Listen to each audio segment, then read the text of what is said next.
ಇವತ್ತ ಸೆರೆಮನೆ ತರ ಇರೋ ನಾನ್ ರೂಮನ್ನ ಅರಮನೆ ತರ ರೆಡಿ ಮಾಡೀನಿ. ಹೆಂಗಂತ ಫುಲ್ ನೋಡ್ರಿ. ಇವತ್ ಸಂಡೆ ಅಂತ ಗೊತ್ತಿದ್ರು ಬೆಳಗ್ಗೆನೆ ಎದ್ದೆ, ಯಾಕಂದ್ರೆ ಹಸುವಾಗಿತ್ರಿ ಫುಲ್. ಅದಕ್ಕೆ ಸೀದಾ ಹಾಸ್ಟೆಲ್ ಬಂದು ಹುಲಿ ಸಿಂಹ ಚಿರತೆ ಜೊತೆ ಕುಂತು ನಾಷ್ಟ ಮಾಡ್ದೆ. ಅಲ್ಲಿಂದ ಬಂದು ಸ್ನಾನ ಮಾಡಿ ಮಲ್ಕೊಂಡವ ಒಮ್ಮೆ ಮಧ್ಯಾಹ್ನ ಎದ್ದೀನಿ. ಮನಿ ಅಂತೂ ಫುಲ್ ಹೊಲ್ಸಾಗಿದೆ. ಹೆಂಗೂ ಸಂಡೆ ಅದ ಕ್ಲೀನ್ ಮಾಡೇ ಬಿಡ್ತೀನಿ. ಅದಕ್ಕಿಂತ ಮುಂಚೆ ಊಟ ಮಾಡ್ಬೇಕು. ಅದಕ್ಕೆ ಸೀದಾ ಹಾಸ್ಟೆಲ್ ಬಂದು ಬೀದರ್ ಮಂದಿ ಜೊತೆ ಕುಂತು ಮಸ್ತ್ ತಪಾಸಟ್ ಮಾಡಿದೆ.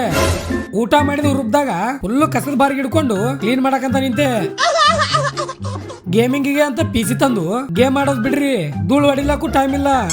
ಅದೇ ಜೋಸ್ದಾಗ ಕಸದ ತೊಟ್ಟಿ ತರ ಇರೋ ನನ್ನ ರೂಮನ್ನ ಮಹಾ ಅರಮನೆ ತರ ರೆಡಿ ಮಾಡಕ್ ಹೋದೆ. ಇದಕ್ಕೆಲ್ಲ ಚೀನಾ ಜಾಸೂಸ್ನೆ ಸಾಥ್ ಕೊಟ್ಟನ್ರಿ ಫುಲ್. ಹಂಗ ಹಿಂಗ ಮಾಡಿ ಅರ್ಧ ಮುಗಿಸೇ ಬಿಟ್ಟಿವಿ. ಅದೇ ಖುಷಿದಾಗ ಮನಿ ಎಲ್ಲಾ ಕ್ಲೀನ್ ಮಾಡಕಂತ ನಿಂತೆ.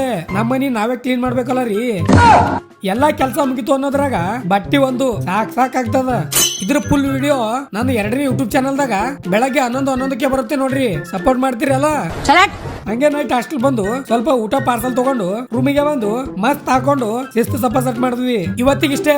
ಇಷ್ಟ ಆದ್ರೆ ಲೈಕ್ ಮಾಡಿ, ಹಂಗೆ ನನ್ನ ಯೂಟ್ಯೂಬ್ ಚಾನಲ್ಗೂ ಸಪೋರ್ಟ್ ಮಾಡ್ರಿ ಅಂತ ಹೇಳ್ತಾ ಮುಂದೆ ಸಿಗಮ್ಮು. ಜೈ ಹಿಂದ್, ಜೈ ಕರ್ನಾಟಕ ಮಾತೆ.